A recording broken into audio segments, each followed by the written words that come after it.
વડોદરાના ડભોઈ તાલુકા પંચાયતમાં પ્રમુખ ઉપપ્રમુખ સહિતના હોદ્દેદારો માટે ભાજપ દ્વારા મેન્ડેટ જાહેર કરવામાં આવ્યું છે। ડભોઈ ભાજપની બક્ષીપંચ મહિલા અનામત બેઠક માટે પ્રમુખ તરીકે ભીખીબેન રબારી અને ઉપપ્રમુખ તરીકે ભાસ્કર પટેલના નામની જાહેરાત કરાઈ। આ ઉપરાંત કારોબારી ચેરમેન તરીકે મનોજ પટેલ, દંડક તરીકે કુનાલ પટેલ અને પક્ષના નેતા તરીકે શોભનાબેન પટેલને પણ મેન્ડેટ અપાયું છે। ધારાસભ્ય શૈલેષભાઈ મહેતાએ આ નામોની સત્તાવાર જાહેરાત કરી હતી। ઉલ્લેખનીય છે કે ભાજપે અહીંયા 18 બેઠકો પર ભવ્ય જીત હાંસલ કરી છે અને આવતીકાલે સેવા સદન ખાતે બોર્ડ બનાવવા માટે દરખાસ્ત રજૂ કરવામાં આવશે। એ તાલુકા પંચાયતના પ્રમુખ તરીકે પક્ષ નક્કી કરેલા છે।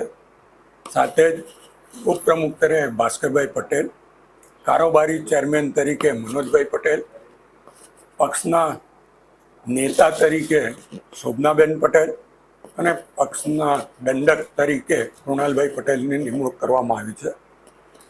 અને એ તમામ આવતીકાલે જે ચૂંટણી તાલુકા પંચાયતમાં છે એમાં પ્રમુખ ઉપપ્રમુખ તરીકે 20માંથી 17 સભ્યો ભારતીય જનતા પક્ષના છે, એટલે મોટે ભાગે તો બિનહરીફ ચૂંટાશે, છતાં પણ ઔપચારિક વિધિ આવતીકાલે થશે।